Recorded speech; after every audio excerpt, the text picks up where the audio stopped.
I want to introduce to you today a gentleman who I just can't say enough about. He is not ATU, but he bleeds ATU. He has been huge support for this organization, in particular ATU Local 107 in Hamilton.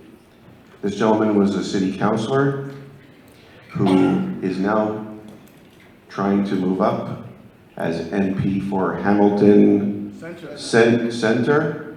He is the NDP candidate for that group, or for that district. He worked in my office for 3 months. He was my mentor. He helped me understand the political landscape. He helped me get to where we are today. He is a true friend. He calls me weekly and says, "John, what do you need? Can I help?" He wants to know how we're doing. And he came here for free because he's that passionate about transit and about the ATU family. Without further ado, Matthew Green.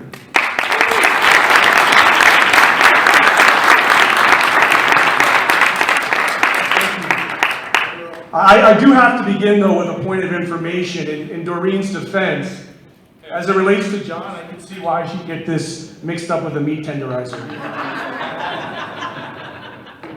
You know, it's interesting for those of you who were here in St. John's for last year's convention. I had the opportunity and privilege of being invited as a guest.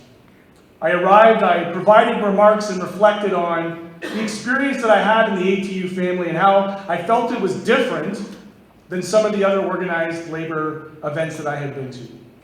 I was greeted with Marcel's smile, just like I was greeted with Marcel's smile this year.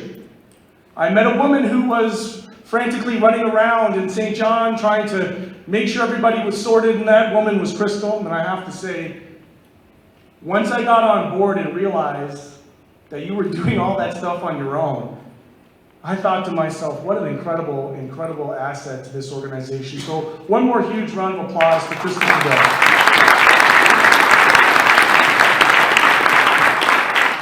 You know, you're probably wondering why I bring him back. I'm here today to remind you about what's at stake. The most sacred part of my day starts at around 7 o'clock. My son, who has just turned 3, watches his last show on Netflix. We bring him up to bed, we wrestle a little bit, and then we read him exactly 2 books.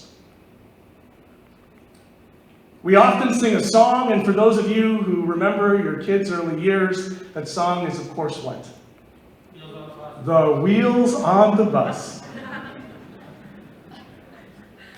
And I tuck my son in, and I remember to take as much time as I can to enjoy these early years. And as he falls asleep, as a father, I reflect on my duty to provide for him,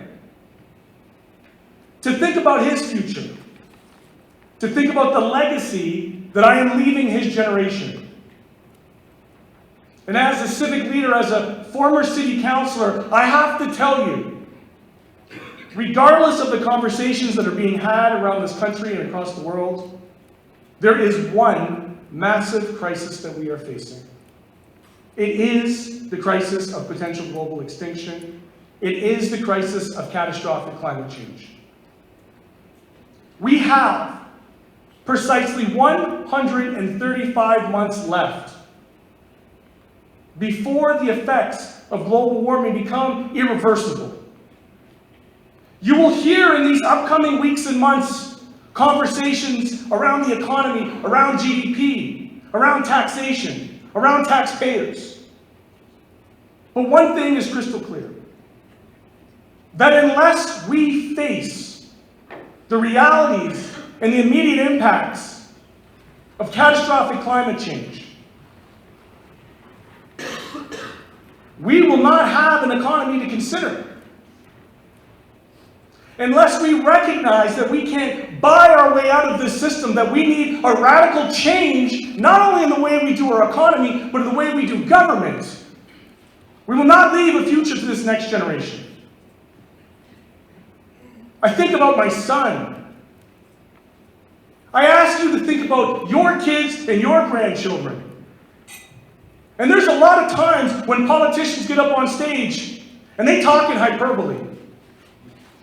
This, sisters and brothers, is not hyperbole. This is science. People can have opinions about it. They can have beliefs about it. But it's not whether or not you believe in climate change, it's do you understand it? And if you understand it, you know there needs to be a radical shift in the way that we live together. And I can tell you, as a former city councilor, I would see firsthand the way people are living in our cities. I would take those calls every day.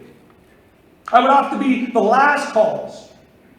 The most haunting calls when somebody would have to tell me that tomorrow they were facing imminent eviction. Nowhere to go. You know, I just had a conversation in the hallway about what's happening here in Winnipeg. With all the social pressures. These are symptoms of an economy that has failed us. We know this to be true. So when you hear the rhetoric around climate change, know that we can't buy our way out of this conversation, we can't tax our way out of this conversation, and, alternatively, we can't complain our way out of this conversation. That it's not good enough for politicians and political parties to simply shake their fist on one side of the other aisle or the other. Talking about building pipelines, versus the economy and jobs. It's our duty as civic leaders to provide a compelling alternative for the future of this country. There's lots of business in your locals that you do. Grievances and complaints of workers that are very important in your day-to-day lives. Bargaining with municipalities, following the effects of vicious, vulturistic downloading. But know this, until we solve that question of climate change, none of that matters. That's why I came here today. Because before I was involved with ATU 107, before I was a city councilor, I recognized the trajectory of that crisis. I also recognized the opportunity as somebody who grew up with a single-parent family. My mom, she worked 2 jobs. She did everything she could to get me to sports, to keep me engaged, so I wouldn't end up as a statistic. So I wouldn't, be arrested or flunk out of school like most kids who look like me did in my city. But that also meant that I had to have an independence as a young person. I was fortunate at 92 Mohawk to have a bus stop right in front of my house, which meant I got to sleep in right until the last minute before I went outside to go to school.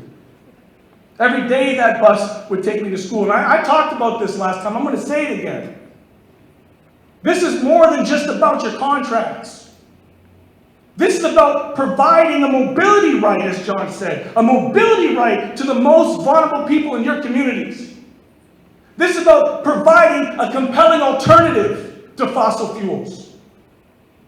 We can't simply say we're going to shut off the pipelines until we have a radical investment in public transit. And when I say radical, it goes beyond operating funds. I'm talking about the wholesale expansion of how we move people around cities. In my city, public transit is a conversation of class. It is a false dichotomy that somehow the taxpayer equals the homeowner equals the citizen, versus the bus taker equals the renter equals the freeloader. You will hear this rhetoric in upcoming elections if you haven't already heard it before. The devaluation of government to some kind of commodity that can be bought and sold at the stroke of a pen. Your rights, your collective bargaining can be bought and sold at the stroke of a pen. Hands up if you're from Ontario. You are on the front lines of a catastrophic shift, of a chaotic, I'm going to call it anarcho-conservatism. What do I mean by that? Well, in this new wave of government, you see, we suffered, and let's be very clear about something right now. For those of you out there who consider liberalism to be leftist, I'm here to tell you that is not the case, sisters and brothers. That the decades of neglect that you have experienced in Ontario sits at the feet of the Liberal government. But they are like surgeons with a death by 1,000 cuts. Now we have the hatchet man. Now we have a government who ran on no platform but for a buck of beer. A form of anti-intellectual, right-wing populism that has dumbed the conversation down so much that they will pit unorganized, working-class people against unions and labor simply because you have fought for your rights and benefits. But rather than provide for the least among us, they will pit them against you to come for those pensions. And you don't have to look any further but Hamilton. We are the canary of the Canadian economy. 10 years ago, a process of post-industrialization led to the wholesale theft of our steel industry, where they had people who had put 30 years of deferred wages into their pensions only to have it declared bankruptcy under CCAA. A debt wiped away with the stroke of a pen. A theft of working class people. And I can tell you that I stood shoulder to shoulder with the sisters and brothers of USW on the front lines of our North End.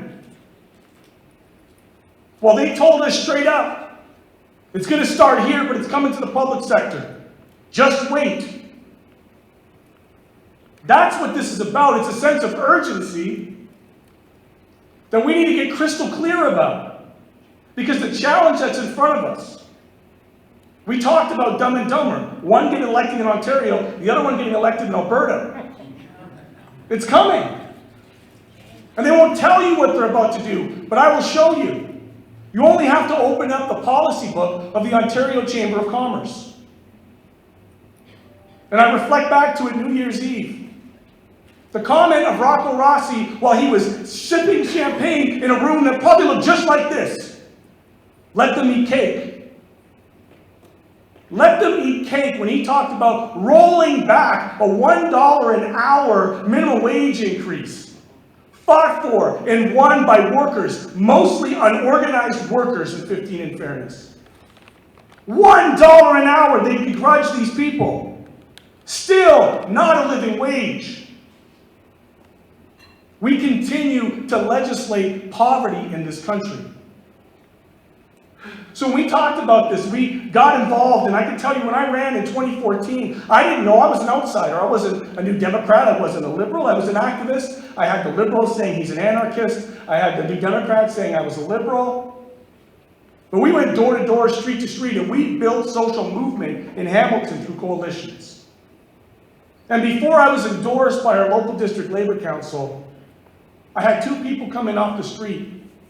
One of them, I got to tell you, the brother was the best dressed. I'm sorry if you think you look good in this room. The best dressed transit worker I have ever met. The old top hat, three-piece. Every day, this brother would just look incredible. And if you know Joe, and we lost him a few years ago. The pride that he had when he walked into my campaign office to support me. The first labor union to do so. I mean, I was already a transit guy by class. I didn't have a choice. It wasn't like a hipster thing to do where I was going to be ironic and take the bus. No. I was transit by class. They came to support me. So when the conversations, I can tell you when I got elected, and I would be in those back rooms, and I would hear those in-camera conversations, that discussion of class was ever present. Somehow, those people don't matter. Somehow, they are not voters. Somehow, they don't deserve the respect of citizenry and equal consideration. So we've seen these processes play out in municipalities across the country. So what do? We started to fight back, and we started to organize in Hamilton. And we saw the trajectory under the Liberal government of privatization. They might be nicer about it. They might have a better package, a better message. But it's all a veneer. Millimeters thin and below the surface. It's about doing what? It's about selling off public assets to private interests, socializing the risk, privatizing the profits. We talked about 10-year strategies, and here's the thing. I'm going to tell you, I am under no orders of confidentiality under the Municipal Act anymore. So I will tell you what happens here. They know that in these downloading, it's a Ponzi scheme. The province downloads the municipality does what? They have two choices. They either raise your property tax, or they run austerity budgets. And there was a time in 2006, 2007, around the crisis, where you could sell with a straight face the story of austerity. There was a global economic crisis. Tighten the belts, figure out what you can do with this. But that's not the case. We've had a decade of prosperity. Do not believe the lies of your municipalities. I can tell you in Hamilton, we've had record years of building permits. Billions of dollars a year coming into the city. Condos and developments everywhere, while at the same time we have people living in tents. And what happens? You are quite right when you say this Liberal government came in with this Metrolinx arm's length agency. We don't make the decisions. We're not privatizing it. We're taking their recommendations. If you don't know about that scam, that grift, talk to Chris. Talk to the Go Bus drivers who've been facing this for the last 10 years. She will tell you. So they put it to us, and what do city politicians do? They're not going to raise your taxes. They're going to try to fight year after year for austerity. And if you're not raising taxes commensurate to inflation, it's austerity. If they say anything but like a 2.3, 2.5 increase, it's a cut. And it happens quietly. Now, not so quietly. So when I was on council and we fought that privatization, and I got a chance to meet and work with Brother Tuck, and we stood on the steps of City Hall with hundreds of transit workers, with hundreds of public sector workers, telling what was going to come down the line. We knew something. They were trying to say, they told us what was going to happen in Toronto. They said it in Hamilton. The upload. By taking our #1 revenue, the beeline, out of the HSR and uploading it to the province, they were taking our most profitable asset of transit. It's the beachhead. It's the first step. Because when you starve a transit system of its #1 earning asset, what's going to come next? Well, management says, you guys are going to have to bargain with us now. We just don't have the numbers. We don't justify the ridership. So we fought for successor rights in Hamilton with Keep Transit Public. And we put that work in. And when I'm talking about the work, I'm not talking about your job.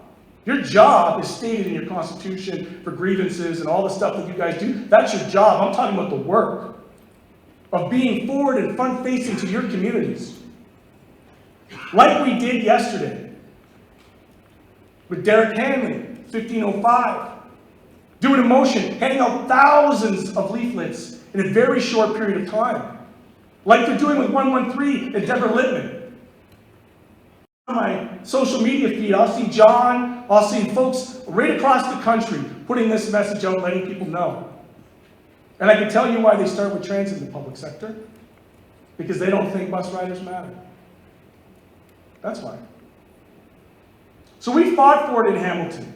We dragged it out, and I can tell you it was a situation where I had my mayor yelling across council, "What are you here representing the union? Goddamn right I am.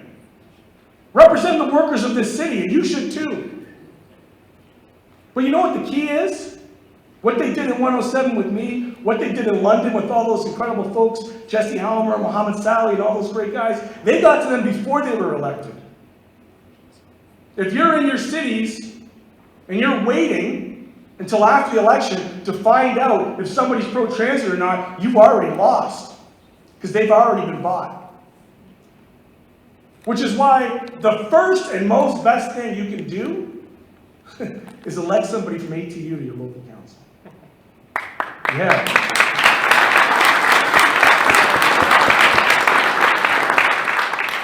The second best thing you can do is support a candidate who you know already shares your values. And in Ontario, that doesn't mean cutting a check and walking from it. There's new laws. The Conservatives and Liberals are very smart. They wanted to gut people from their agency and their power. That means actually having members and people vote to their self-interest and not the talking points, which means you have to have difficult conversations on your shop floors. To hammer home the point that just because they're talking about a bucket of beer, that comes at a cost. The cost is a public service. So when I was invited to come to St. John's, I came out and I made some impassioned speeches of probably much to the same effect. And I didn't know what the future was going to hold for ATU, but I made some bets. And sure to be told, we're back in this room, dealing with those same challenges. Now I had the privilege, of getting connected with John. I didn't really know him too well, aside from seeing him out at some of the Toronto District Labour stuff, him and Aleem and the whole Keep Transit Public team. And we got into the office and we met Crystal. And my job was to provide a bit of an operational review. Where are you at? What is the function and the mandate of this office, and where do you want to go? Basic strategic planning.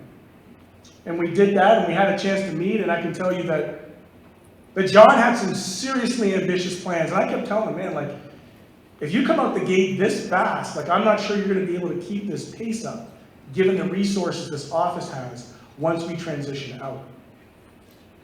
And we had, from my passion and from the platform that he ran on in St. John's, that he's talking about a national transit strategy, the compelling alternative to climate change, the ability to move people, not just east-west, but north and south, to those isolated northern rural communities, those indigenous territories, to be able to connect them to the vital resources and public services that they need in urban settings.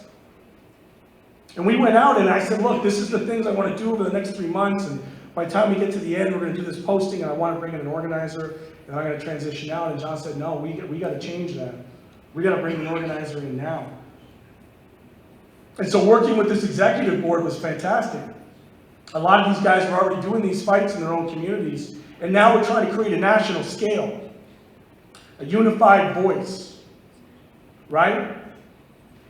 And then Doug Ford really got his stride. And I don't know.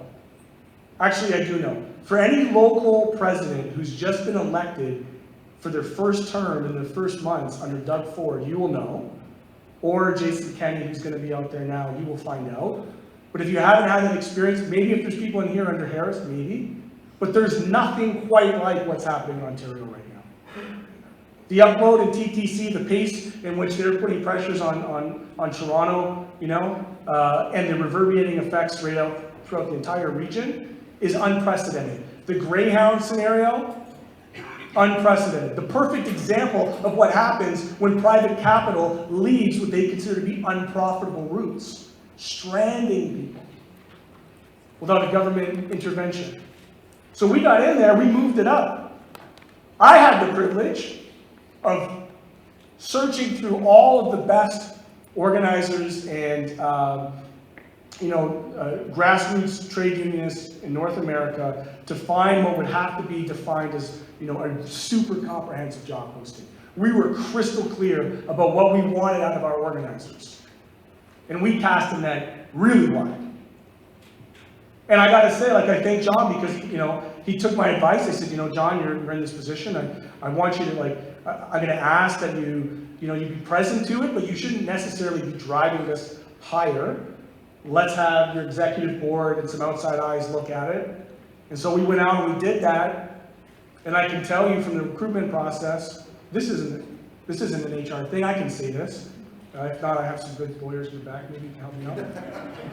We scoured the country. Scoured, coast to coast. We were doing Zoom interviews from Vancouver, to the East Coast. And then we narrowed it down to about 12 really incredible organizers. Some of them that were from within ATU, some of them came from out. And we did interviews. Recognizing the scope of what we wanted to take on with what had previously been like a two-person show, to a national campaign, we found for you, for all of you, for 34,000 of you, two of the best and the brightest and the most committed organizers you are ever going to find in organized labor.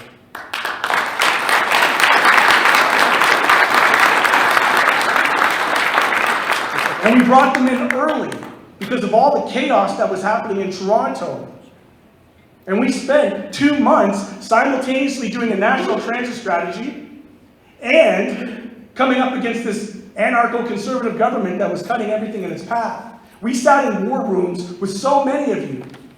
Some of them very contested. Some people saying, well, maybe we need to just wait and see what this guy is going to do. No, we knew what was going to come down the pipe. We knew it. And we fought like hell. We're continuing that fight in Ontario. And I'm here right now talking about the canary of the economy. This is coming your way. This is not an Ontario-centric statement because it's going to be neatly contained in Ontario. This is the plan of conservatism and neoliberalism. A community can pay into a social service or a public service for decades. They get it going. You guys provide, excellent professional quality service. Everything's to the best of your ability with the least amount of dollars, and then they sell it. They sell it. That is the play. That's what's at stake here in 2019, because if you think Doug Ford is bad, wait until what you see with the Scheer government. So I'm as a city councilor, I'm saying, what can I do? I'm working with ATU now. We're out here with these organizers. We're simultaneously trying to put out all these fires. The Greyhound issue, the 113 issue, all the things that are happening there. And yet we still found time to organize 50 people at a lobby day in Ottawa. Something like 30, 40 meetings. For some of you, it was your first time lobbying government. Hands up if you were on that trip. Right? We brought in people, we trained you, we made those meetings, we went out there, we had those conversations. Why? Because if your attention is only staying at the municipal level, you're actually having the wrong conversation. I'm here to tell you municipalities do not have the ability to provide an adequate funding model for transit. So the grift, and I keep talking about the con because that's what it is, the big hustle at the federal level of government is to make massive announcements in infrastructure funding, knowing that municipalities can't even access that money because they ask for a third. How does that work? And so what does that leave us with? There is one level of government who has the ability to actually make an intervention to provide a compelling alternative to climate change, and that is the federal government. And so when we ask for that direct funding for operations, whether it's tied in a ratio to capital, we know that this level of government can say, I'm going to give $100 million. I'm going to give $200 million to transit. Buy all the, SNC, Lavalin, Bombardier, Bill, whatever, infrastructure that's out there. But if they're not ponying up for operations, it's a scam. And I'll tell you why, because once it goes to council and they go behind closed doors, they're going to say, here's the capital costs and here's the operations. Councilors think in terms of FTEs. What is going to be the legacy of this investment up front? And councilors are becoming more sophisticated because of the rise of urbanism and everybody wanting to move to cities. They'll go out and say, yes, we're going to do a 10-year transit strategy. We're not going to fund it for the first 4 years. We're going to raise the fares. What happens when you do that? Ridership drops. It's simple economics. We know that to be the case. So what's before us? What makes the wheels on the bus go round and round for all of you? What are you committed to doing in this next cycle, not just federally, but at every level of government? How are you going to build coalitions in your community? How are you going to contribute to the yeoman's work that is happening at ATU Canada? I can tell you this right now, and I apologize if in any way, this takes the veneer off the work that's happening here, or the shine off of it.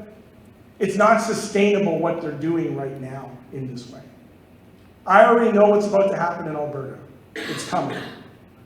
There has to be a resolve. I'm not saying there has to be a resolution, but there must be a resolve coming out of this room that you are willing to commit to doing more than your jobs. That you were willing to commit to the work. Not just for your local transit, but for I'm telling you, for the crisis of climate change, for the future of your children. That is not hyperbole. I believe in this so much that I've taken a year, essentially, away from a very great, good-paying job with benefits and pensions, to go out and to go door to door and to be a little bit of St. John the Evangelist, to talk about things like a Green New Deal, which is going to become a buzzword. Because if people are talking about that shift in the ecology, and they're not talking about workers, they're missing the story. You talk about moving millions of people a month, I know those people, those are my people. Those are workers and single moms, those are students, low wage people who are getting paid $14 an hour for 8 hours work, but then having to travel another 3 hours. That's what this is about today. It's about that commitment. It's about getting the tools, from our organizers to build coalitions in your city that go beyond your usual suspects. Your seniors groups, your environmentalists, your urbanists, sometimes your anarchists. We're at the eve of a 100-year anniversary here. You think back, sisters and brothers and comrades, I dare you to look back into that history. Not in some romantic, nostalgic way, but the nitty-gritty, militant nature in which they took to the streets. And the very violent counter-reaction by government and corporations to suppress union workers 100 years ago, almost to this day. You do that work inside your soul, and you ask yourself, what am I willing to do? What am I willing to put on the line for my family? Because you can be inspired this week, or you can leave with it just being another great convention with incredible people at a beautiful hotel in the incredible city of Winnipeg. That's a very clear choice. But the only way to beat the inertia of your frontline workers, this disempowerment, this feeling like they can't make a difference, is through solidarity. It is through joining the picket lines with Derek Hanley, 1505, and the people like I keep mentioning him because that's who I was out with yesterday, to literally talk to each and every one of your riders, to call them to action, to call their city councilors, to put pressure on government to do the right thing. Does that make sense? Nod your head. I'm not sure if it's like shock and awe right now, or if it's like just, ketosis. I'm not sure. Right? You think to yourself, what can I get? What relationships can I build in this room of solidarity that I know if somebody's posting something in Kelowna, I'm going to share it in St. John's? Or if there's a phone bank to happen, to city councilors in Winnipeg, I can make a call from Mississauga. Technology has afforded us all these beautiful tools that we can punch above our weight. We can take on the 1% and the big corporations that have captured this country. That's what's at stake. So in these upcoming weeks and months, you will continue to hear from me and people like me. You will continue to hear from John. You will continue to hear from your organizers who will put to you calls of action. Will you answer the call? Or will you get left behind? So I say this. Go back to your locals. Have the conversation with all of your usual suspects. Then start to think about going beyond the usual suspects. And if you don't have an answer in terms of your organizing, tap into these resources. It's an incredible and beautiful thing to see the war room by the airport. Charts and clippings and everything all over the wall. John is picking up the phone and, firing it off and throwing shots over the bow, sometimes grenades. That's the type of radical leadership that we need right now. There's no room for passengers. I know I used that analogy last year. There's no room for passengers on this bus. That's what's at stake. It has been an absolute honor and privilege for me for my time in that office, share space with John Donino and his staff, who I've got to know very well. This is a relationship for me with this union that is like a long-term, lifetime relationship. You know, Eric is like a big brother to me. Right? And what I mean by that, anytime you call, anytime at all that you call, I'll be picking up the phone, I'll be answering any questions that you have. Okay? Now, I know it's said on here that I was going to speak for like an hour and 15 minutes, so I brought a bunch of slides. I'm just kidding, man. You guys you're like, holy, he's not really going to bring out the slides. To John and the executive board, I'm going to close with this. Be radical. Continue to push. If, you know, Madeline said it beautifully this morning, if you're not sitting in a little bit of discomfort, you're not doing this process right. You're not doing this process right. So I look forward, I'm sticking around because I want to have those critical conversations. I'm going to tell you what my goal is as a candidate for the NDP, is that for me, any climate strategy must contain a radical national public transit strategy. They must. So we need to put that conversation right into this conversation of a Green New Deal. And I'll go further to say that I don't even care how many of these parties say it. In an ideal world, you know, the Liberals and the Greens would take this on in a radical way. We know they'd be lying, but we do have the opportunity to get on doors, to go door to door, street to street, neighborhood to neighborhood. That's what's at stake. That's why I'm here. I want to take a moment and just personally thank John Donino for his leadership. I didn't know John going into this. I'm not sure how many people would have been or could have possibly been prepared for what this man went through in such a short period of time. He was able to do that because you guys have elected an incredible executive board who provided key supports. You believed in him at the right times to be able to bring on the right people. But I'll say this one last time. If you want to punch, you know, at the national level, you're going to have to expand your capacities in every local, in every province, and in the ATU Canada head office. Thank you so much for hosting me here. I appreciate you guys.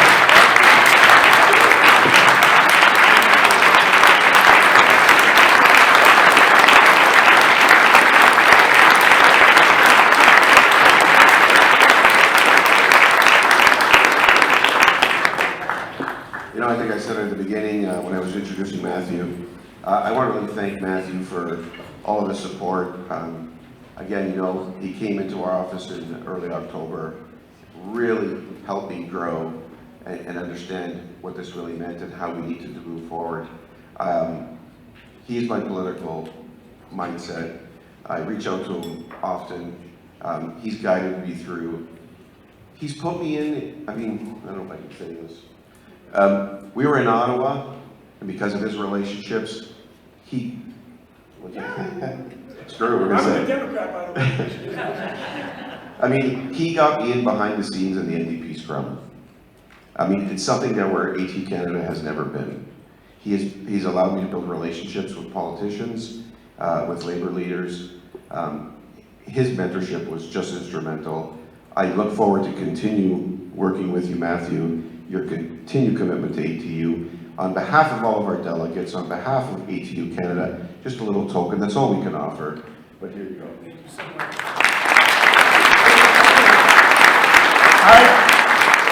I say this not looking too far forward because I have a very serious election ahead of me, regardless of what people think. But there's somewhere deep in my heart where I hope there is a future where you guys are knocking on my door to lobby me at Ottawa.